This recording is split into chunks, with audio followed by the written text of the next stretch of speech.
Hello दोस्तों। तो कैसे हो आप सब?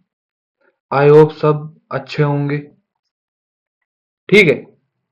तो आज अपना चैप्टर नंबर है 13। ठीक है, जिसका नाम है आवर इन्वायरमेंट। ठीक है। इन्वायरमेंट के अंदर क्या आता है? ठीक है। इन्वायरमेंट किसे कहते हैं, और इन्वायरमेंट के अंदर क्या क्या चीजें आती है, और इन्वायरमेंट के अंदर जो भी अपने आसपास जो एक्टिविटी देखते हैं, उन सब चीजों के बारे में अपन इस चैप्टर के अंदर डिटेल से पढ़ेंगे। ठीक है। तो ये एनसीईआरटी का है, जो कि आप एक बार के लिए गो थ्रू हो चुके होंगे। ठीक है। तो इस एनसीईआरटी चैप्टर में जो भी डेफिनेशन वगैरह सब कुछ दे रखा है, वो आपको अलग से पीपीटी फॉर्म में मिल जाएगा। ठीक है। जो कि पीपीटी फॉर्म में आपको, देखो आपको मैं फॉर एग्जाम्पल दिखाता हूं। ये है। ठीक है। तो इसको मैंने जो भी उसके अंदर दे रखा है, उससे जो भी कुछ कुछ एडवांस चीजें हैं, वो सब चीजों को मैंने आपको यहाँ पे मतलब आपको प्रोवाइड करवा रहा हूँ। ठीक है। तो चलो स्टार्ट करते हैं। अब बात आ जाती है कि इन्वायरमेंट क्या होता है। ठीक है। अब इसकी एक फॉर्मल तरीके से, मतलब नॉर्मल तरीके से अपन देखा जाए, तो इन्वायरमेंट क्या है। ठीक है। तो इन्वायरमेंट ऐसे मान के चलो कि इन्वायरमेंट के अंदर सजीव और निर्जीव, यानी कि बायोटिक यानी living and non living organism यानी कंपोनेंट ऑर्गेनिज्म में जो ये अपने आसपास के अंदर पाए जाते हैं। ठीक है। कि जैसे ये पेन देख लो। ठीक है। अब पेन को इसको किसके में रखेंगे? नॉन लिविंग में रखेंगे। ठीक है। जैसे मेरे को देख लो, आपको देख लो, आसपास के जो एनिमल्स हो गए, वो जो माइक्रो ऑर्गेनिम्स हो गए, उनको सबको देखो, वो क्या किस में आ जाते हैं? वो सब आ जाते हैं लिविंग में। ठीक है। किस में आ जाते हैं? वो लिविंग ऑर्गेनिज्म आ जाते हैं। ठीक है। यानी कि लिविंग यानी हो जाता है बायोटिक, जिसके अंदर जीव पाया जाता है। वो सजीव हो ऐसा मान के चलो। ठीक है। कि जिसके अंदर बहुत सारी एक्टिविटी होती हो अपने आप में, खुद से, बॉडी से। ठीक है। कि जैसे वो खाना खा रहा हो, पचा रहा हो, श्वास ले रहा हो। ठीक है। रेस्पायरेशन, मतलब रेस्पायरेशन कर रहा हो। ठीक है। डाइजेशन कर रहा हो। ये सब चीजें काम कर रहा है, उनको क्या लिविंग बोलते हैं। और नॉन लिविंग में आ जाता है कि बहुत सारे ऐसे चीज मतलब जो होते हैं कि जो ये सब चीज एक्टिविटी कोई भी किसी प्रकार की एक्टिविटी नहीं करता है। ठीक है। तो इसमें फॉर्मल डेफिनेशन होती है। और इन्वायरमेंट का जो इंट्रोडक्शन पार्ट है, उसके अंदर बोल रहे हैं environment is the sum total of living and non living component along with the end chemical factors physical and chemical factor that surround and influence an organism. ठीक है। इसमें क्या होता है? फिजिकल और केमिकल फैक्टर काम करते हैं। फिजिकल में क्या क्या आ जाते हैं? कि फिजिकल में आ जाते हैं कि जैसे ये कोई पत्थर मान लो। ठीक है। और ये पत्थर क्या हुआ कि टुकड़ों में टूट गया अलग अलग। ठीक है। अब टुकड़ों में टूटने की वजह से क्या हो गया कि फिजिकल एक्टिविटी हो रही है। ऐसे मान लो ये रिवर्स नहीं हो पा रही है। ठीक है। और इसमें कोई भी केमिकल का यूज नहीं हो रहा। ठीक है। केमिकल चेंजेस भी नहीं हो रहे हैं इसके अंदर।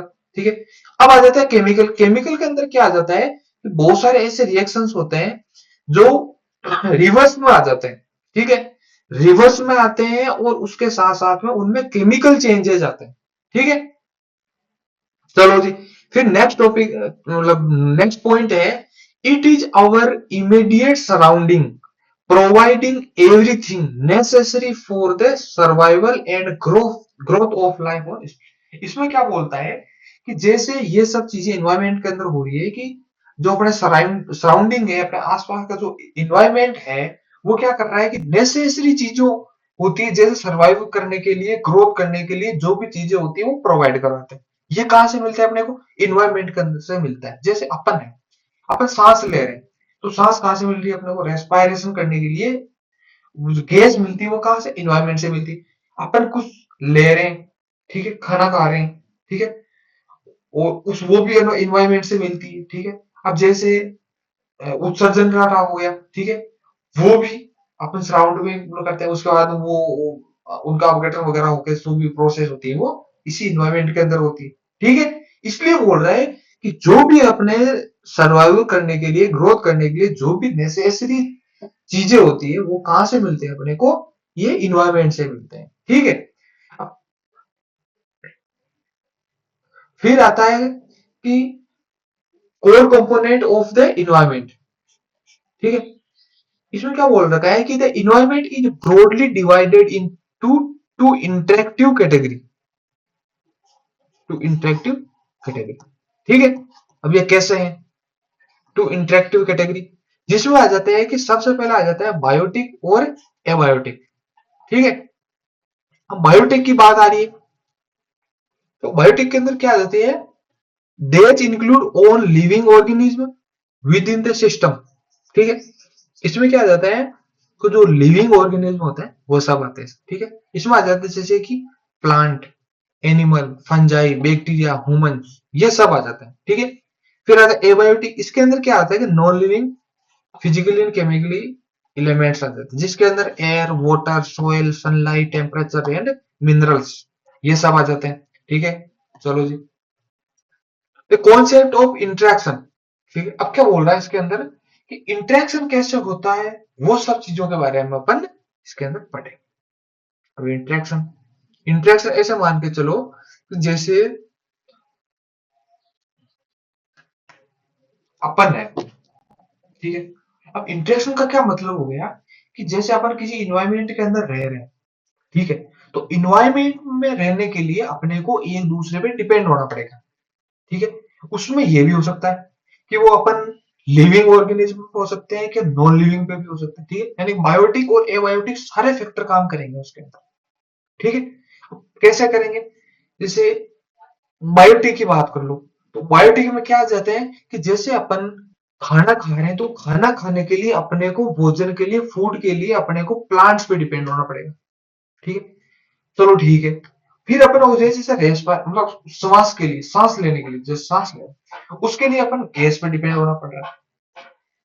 रहने के लिए कपड़ा, मकान। ठीक है, अपन जैसे किसी मान के चलो कि एक इंसान को या किसी को, मतलब अपने आप, अपने को रहने के लिए तीन चीजों की रिक्वायरमेंट होती है, बेसिक रिक्वायरमेंट होती है तीन। ठीक है, इसमें क्या आ जाता है, कपड़ा, मकान और भोजन। ठीक है, ये तीन चीजों की अपने को बेसिक रिक्वायरमेंट होती है।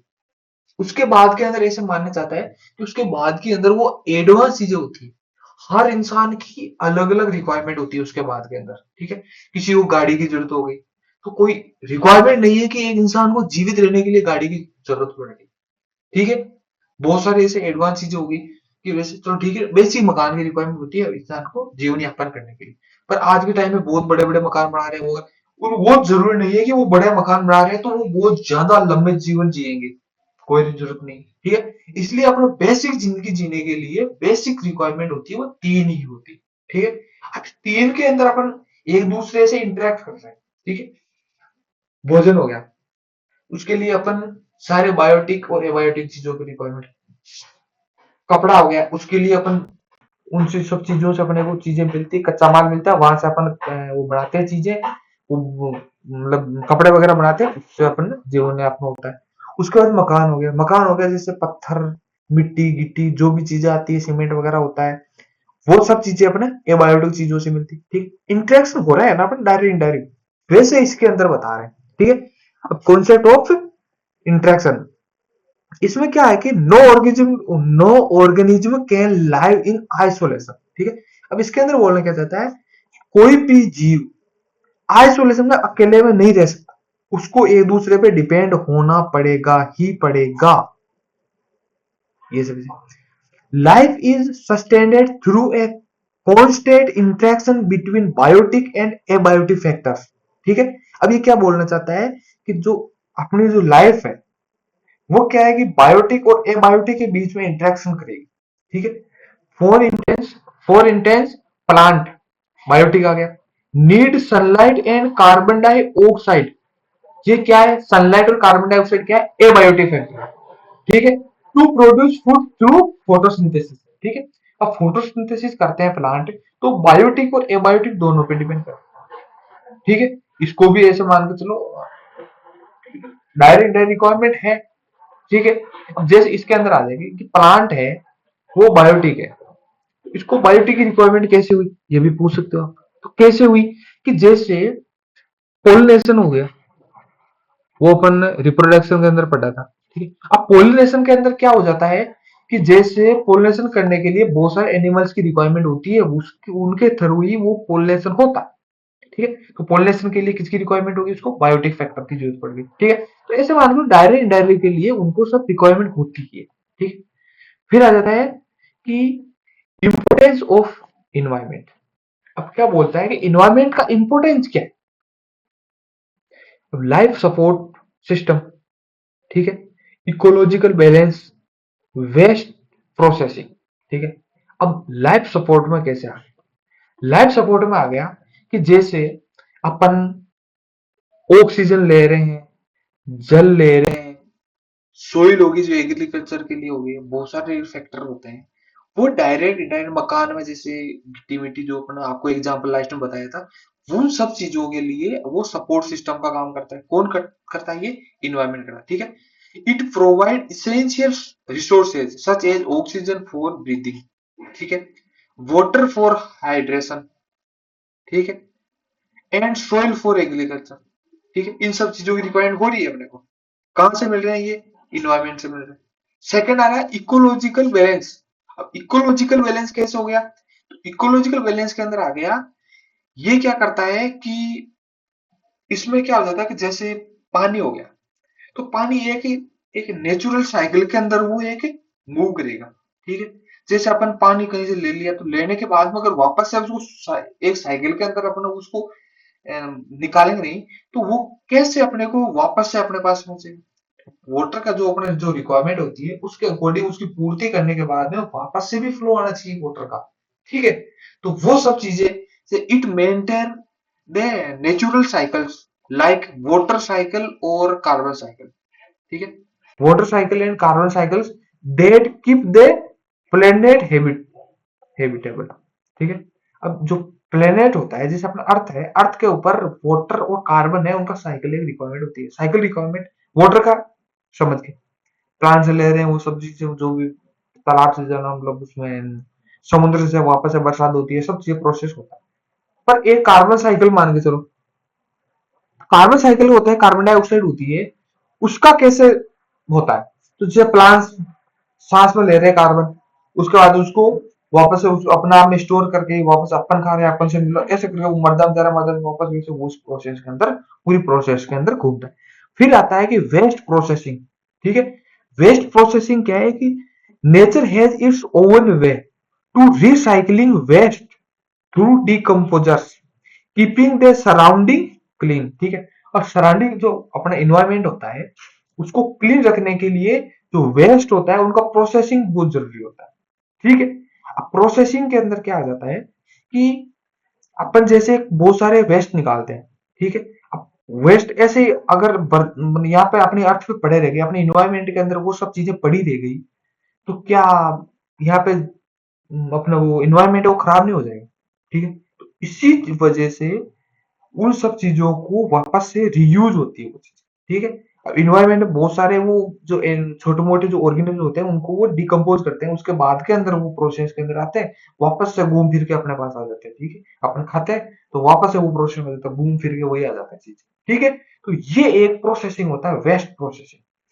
चलो जी, लास्ट आ जाता है कि मॉडर्न कॉन्सेप्ट कॉन्सेप्ट इसके अंदर कहा जाता है in 21st century, the environment is facing challenge like global warming, pollution, ठीक है, deforesting due to human activity। अब क्या हो जाता है कि जब 21 सेंचुरी थी, उस टाइम में क्या हुआ था कि उस टाइम से ऐसे मान लो उसके बाद में ये चीजें प्रोसेस में चल रही है, पर वहां से 21 सेंचुरी के बाद में ये चीजें बढ़ गई है। 21 सेंचुरी के बाद में ये जो भी दिक्कतें हैं वो बहुत ज्यादा हो गई एनवायरमेंट के, ठीक है। तो उसमें क्या क्या आ जाता है कि जैसे ग्लोबल वार्मिंग, अपन जैसे देख रहे हैं कि यहाँ पे अपने आसपास का जो इन्वायरमेंट है उसका टेम्परेचर बढ़ता जा रहा है, गर्मियों में टेम्परेचर 50 तक पहुंच जाता है, ठीक है। अब पोल्यूशन हो रहा है, जैसे कि जो गाड़ियां धुआं छोड़ रही है, फैक्ट्रियों से धुआं निकल रहा है, बहुत सारी जो दिक्कतें हैं, उन सब चीजों से क्या हो रहा है कि पोल्यूशन बढ़ रहा है। ठीक है। फिर आता है डिफोरेस्ट। इसमें क्या होता है, फॉरेस्ट होता है, जैसे जंगल बन रहे हैं वो काटे जा रहे हैं। क्यों काटे जा रहे हैं, क्योंकि मतलब जो पॉपुलेशन है वो बढ़ती जा रही है। जैसे जैसे पॉपुलेशन बढ़ रही है, पॉपुलेशन लोग रहने के लिए जंगल काट रहे हैं, पेड़ पौधे काट रहे हैं, फैक्ट्रियों के लिए काट रहे हैं, बहुत सारी चीजों के लिए ये जंगलों को काटा जा रहा है। उनका वो भी एक प्रकार चैलेंज है। क्यों है, क्योंकि उनकी वजह से जब अपन जंगलों को काट देंगे तो उससे क्या हो गया कि डायरेक्ट इनडायरेक्ट अपने को वो चीजें, अपने को जो इफेक्ट करेगा, पड़ेगा। अपने पे इफेक्ट कैसे पड़ेगा कि उससे क्या है कि जैसे अपने जो ऑक्सीजन ले रहे हैं वो कहाँ से मिल रही है, पेड़ पौधों से मिल रही है। बहुत सारी खाने की चीजें मिल रही है अपने को, बहुत सारी जो बेसिक रिक्वायरमेंट है वो सारी की सारी पेड़ पौधों से अपने पूर्ति हुई। अगर वो पेड़ पौधे काटे गए तो अपने कैसे अपनी रिक्वायरमेंट या हो गया, या अपना जो इन्वायरमेंट है उनका जो जो दिक्कतें आ रही इन्वायरमेंट के अंदर, वो सब चीजों को अपन वापस से सॉर्ट आउट नहीं हो सकता। ठीक है। Understanding our environment is the first step toward processing it। ठीक है। इसलिए बोल रहे हैं कि जो इन सब चीजों को जो ये प्रोटेक्ट करना बहुत जरूरी हो गया। ठीक है। इन्वायरमेंट को प्रोटेक्ट रखना अपना सबसे पहला स्टेप होगा। चलो जी, फिर आ जाते हैं कि इकोसिस्टम क्या है। अब इकोसिस्टम क्या है, इकोसिस्टम में जैसे मान के चलो कि जैसे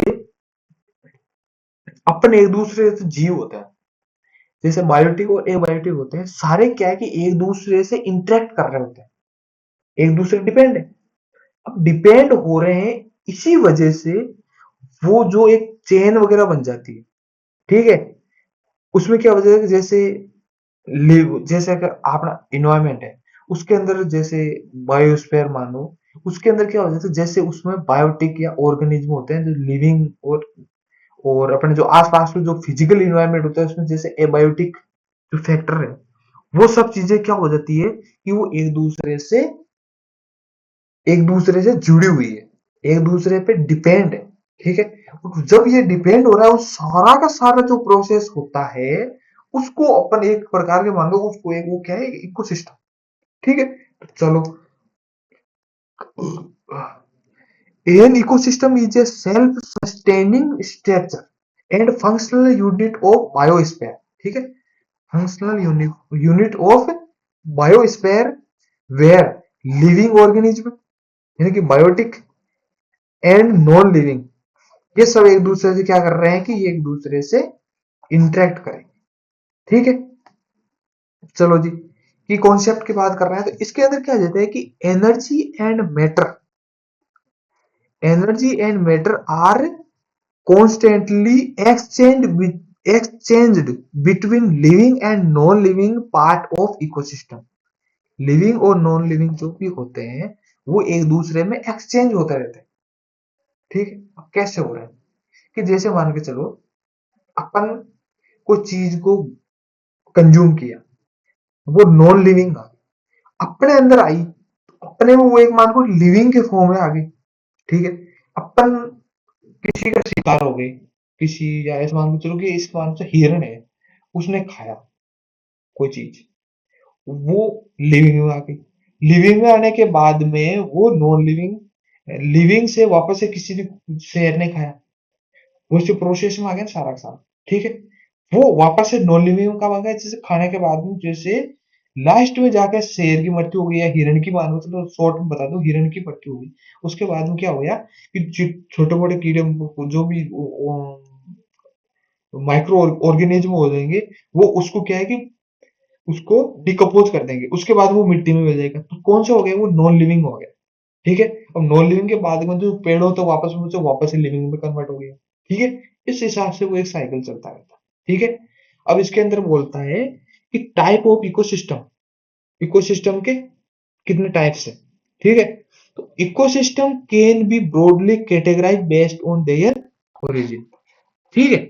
इकोसिस्टम हो रहा है तो उनके जो ओरिजिन है, ओरिजिन यानी कि वो कहां से कैसे बन रहा है। ठीक है। ओरिजिन के अकॉर्डिंग उसको अपन डिवाइड कर रहे हैं। तो किस कितने पार्ट के अंदर बोल सकते हैं उसको, नेचुरल और आर्टिफिशियल। नेचुरल क्या हो गया कि इसमें क्या हो जाता है कि इसमें कोई भी किसी प्रकार का इंसानों का कोई हाथ नहीं होता। ठीक, ये ऑटोमेटिक नेचर में बन रहा है, एक इकोसिस्टम हो गया। सेकंड आ गया कि जैसे अपन खुद से बना रहे हैं, आर्टिफिशियल, यानी कि मैन मेड बोलते हैं इसको, ठीक है। इसके अंदर क्या आ जाए कि अपन खुद बना रहे हैं उसको इकोसिस्टम, ठीक है, अपना बनाया हुआ शॉर्ट तरीके से छोटा इकोसिस्टम अपन खुद से बना रहे हैं, ठीक है।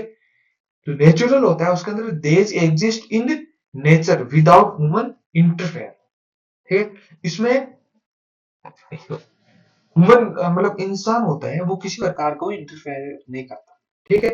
जिसमें आ जाता है कि टेरिटोरियल और एक्वेटिक, ठीक है। अब इसमें आ जाता है टेरिटोरियल में आ जाता है जैसे क्या लैंड आ गई, ठीक है। इसमें आ जाता है जैसे फॉरेस्ट आ गया, ग्रास लैंड आ गया, डिजर्ट आ गया, ये सब चीजें इसके अंदर आ जाता है, ठीक है।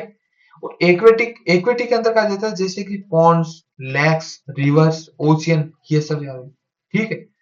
तो इनको भी अपन आगे डिटेल से पढ़ेंगे। फिर आता है आर्टिफिशियल कैसे होता है। इसमें क्या हो जाता है कि अपन जो खुद है ह्यूमंस है उसके द्वारा मेंटेन किया जाता है, हाँ? उनके द्वारा उसका वो इंटरफेयर करते हैं इसके अंदर, ठीक है। तो कैसा आता है एग्जाम्पल, जैसे क्रो फील्ड आ जाता है, ग्रास लैंड, एक्वेरियम, जूज, ये सब चीजें, ठीक है। इन सब चीजों को अपन ह्यूमन खुद इंसान खुद बनाता है उन सब चीजों को, ठीक है। चलो जी आगे, कंपोनेंट ऑफ ए इकोसिस्टम, ठीक है। इकोसिस्टम में क्या आ गया कि इकोसिस्टम है उसके अंदर क्या क्या कौन कौन से जो कंपोनेंट है वो काम में आते हैं, ठीक। अब इसके अंदर आ जाता है कि जैसे अपन ने पहले से पढ़ते जा रहे हैं कि इकोसिस्टम के अंदर बायोटिक कंपोनेंट आ जाते हैं और एबायोटिक कंपोनेंट आ जाते हैं, ठीक। तो बायोटिक यानी कि वो फिजिकल फैक्टर्स होते हैं, ठीक है। अब जिसके अंदर ऐसे मानसून से फर्स्ट आ गया बायोटिक, इसमें आ जाता है जैसे फिजिकल फैक्टर में आ जाते हैं जैसे non living factors such as अगर जैसे सनलाइट आ गया, टेम्परेचर, रेनफॉल, ह्यूमिडिटी, सोइल, ठीक है, मिनरल्स, ये सब आ जाते हैं, ठीक है। दे determined what kind of organism can live in particular area, ठीक है। इसके वजह से कि ये क्या होती है, पर्टिकुलर जो एक एरिया होता है उसके अंदर ये सब चीजें होती है। जैसे जैसे जो कैक्टस होता है वो क्या है कि एक डिजर्ट के अंदर पाया जाता है, ठीक है। वो फैक्टर कैसे काम कर रहा है, जैसे एबायोटिक फैक्टर काम कर रहा है, क्योंकि वो एक रेनफॉल कि उसको कम बरसात की आवश्यकता होगी, तो कम बरसात यानी बरसात क्या है, एबायोटिक फैक्टर है। तो वो क्या है कि जो कैक्टस है वो डिजर्ट में आ रहा है, इसलिए वो डिपेंड किस पे, उसको टेम्परेचर हो गया, रेनफॉल कम हो गया, इसकी रिक्वायरमेंट हो रही है, तो किस पे, एबायोटिक फैक्टर पे डिपेंड कर रहा है, ठीक है। इसलिए कि जो इकोसिस्टम है उसमें जो फैक्टर्स है वो एक दूसरे से डिपेंड हो रहे हैं, ठीक है। चलो जी, फिर आ जाता है कि जैसे बायोटिक फैक्टर आ गया। अब बायोटिक फैक्टर के अंदर क्या आ जाता है, लिविंग ऑर्गेनिज्म आते हैं कि वो क्या है कि ये अलग अलग तरीके से, अब बायोटिक फैक्टर है मेन, उसको अपन डिटेल से पढ़ते हैं, ठीक है। तो बायोटिक फैक्टर के अंदर आ जाते हैं कि जो इनमें भी बहुत सारे जो कंपोनेंट है वो काम में आते हैं, ठीक है। जैसे मान के चलो उनको भी अलग अलग नाम से अपन डिवाइड मतलब डिराइव करेंगे, ठीक है। इसको अपन क्लासिफाई कर रखे हैं उनके रोल के अकॉर्डिंग, ठीक है। फूड चेन होता है उसके अंदर क्या क्या उसका रोल होता है उसके अकॉर्डिंग अपन इनको डिवाइड कर रखे हैं। सबसे पहला आता है प्रोड्यूसर। प्रोड्यूसर क्या है, प्रोड्यूसर ऑटोट्रॉफ, कौन आते हैं इसके अंदर, प्लांट्स आते हैं, ग्रीन प्लांट्स, ठीक है। And blue blue green algae यानी कि बीजी। अब ये कैसे काम कर रहा है, तो इनका क्या होता है कि ये प्रोड्यूसर है, यानी कि सबसे पहले खाना बनाने का काम कौन करता है, तो वो करते हैं ग्रीन प्लांट, ठीक है। ये किससे करते हैं, ये फोटोसिंथेसिस का काम करते हैं, ठीक है। और फोटोसिंथेसिस से ये खाना बनाए, उसके बाद में अपने को मिलता है वो खाना, ठीक है। तो सबसे पहले मान के चलो बेस क्या है इसका, जो फूड चेन होती है उसका बेस क्या है, वो होता है प्रोड्यूसर। वो ऑटोट्रॉफ है यानी कि वो खुद से खाना बनाते हैं, ठीक है। उनको खाना बना के किसी को देने की जरूरत नहीं होती, वो खुद से खाना बनाते हैं, ठीक है। और वहीं से अपने को मिलना स्टार्ट होता है। फिर सेकंड आ जाता है कंज्यूमर्स। अब कंज्यूमर्स यानी हेटेरो, हेटेरो यानी कि वो दूसरों से खाना ले रहे हैं, बड़ा बड़ा खाना छीन रहे हैं, इसलिए वो क्या बोलते हैं, हेटेरोट्रॉफ्स आ जाते हैं, ठीक है। Organism they depend on producer for food, जो फूड बना रहा है उससे ये फूड ले रहे हैं, डायरेक्टली और इनडायरेक्टली ले रहे हैं, ठीक है। इसके अंदर कौन कौन सा आ जाते हैं, इसके अंदर सारा का सारा आ जाता है कंज्यूमर्स के अंदर, ठीक है, ठीक है। कंज्यूमर्स के अंदर कौन कौन से आ जाते हैं कि सबसे पहला आ जाता है हर्बीवोरस, यानी कि ये क्या करते हैं, हर्बी, इसको हिंदी में बोलते हैं शाकाहारी। ठीक है, शाकाहारी क्या करते हैं कि ये क्या करता है, ईट प्लांट्स, जैसे हिरण है, वो क्या करते हैं कि डायरेक्ट प्लांट्स को खाता है, हो गया हर्बीवोरस। सेकंड आ जाता है कार्निवोरस। कार्निवोरस क्या करते हैं कि ये एनिमल्स को खाता है, ठीक है, ईट अदर एनिमल्स, एग्जांपल टाइगर, ठीक है।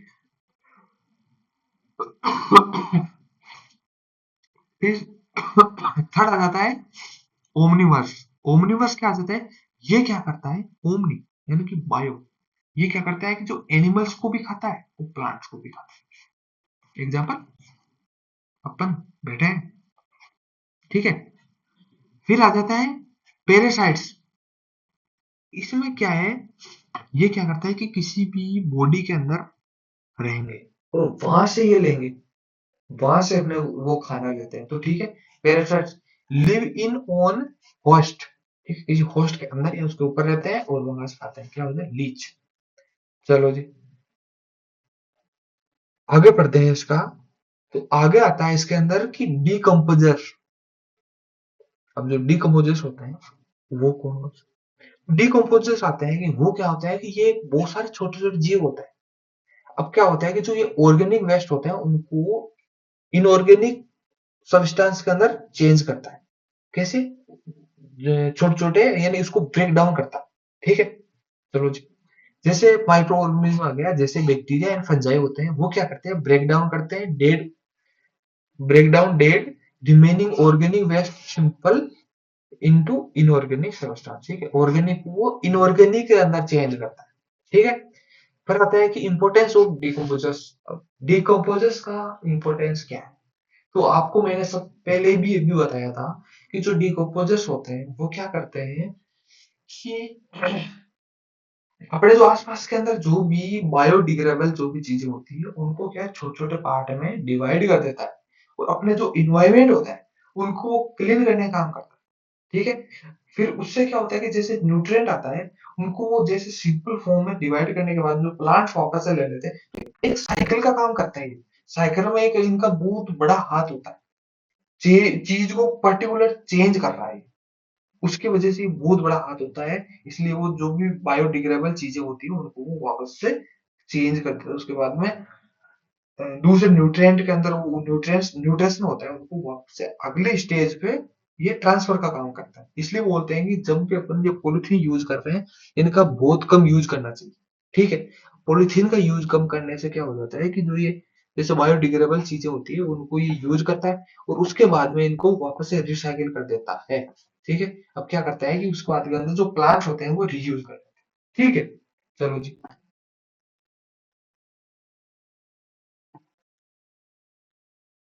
ठीक है। अब जो ये फूड चेन फूड वेब आएगा, ये अपन नेक्स्ट क्लास के अंदर इसी चैप्टर को आगे बढ़े, ठीक है। तब तक के लिए आपको जो भी इस चीज के रिलेटेड कोई भी आपको क्वेरी हो, आपको कोई क्वेश्चन पूछना हो, तो आप कमेंट के अंदर चीजें आराम से बता सकते हैं। उन सब चीजों को मैं और डीपली एक्सप्लेन करने की कोशिश करूंगा। बाकी जो भी चीजें आपको मैंने बताई है वो मेरे अकॉर्डिंग अच्छी बताने की कोशिश करिए, अच्छे से एक्सप्लेन करने की कोशिश करिए।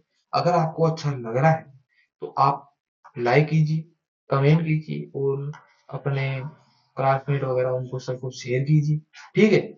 और ये जो आप लाइक कमेंट करोगे सब्सक्राइब करोगे वही अब मेरे लिए दूसरा आपका एक बहुत बड़ा सपोर्ट है, इसलिए आपको फ्री में कंटेंट देते रहूंगा, ठीक है। आप अच्छे से कमेंट सेक्शन में अगर आपका रेस्पॉन्स दोगे मेरे को आपकी जो चीजें वो पता चलेगी कि आपको किस चीज की रिक्वायरमेंट है, ठीक है।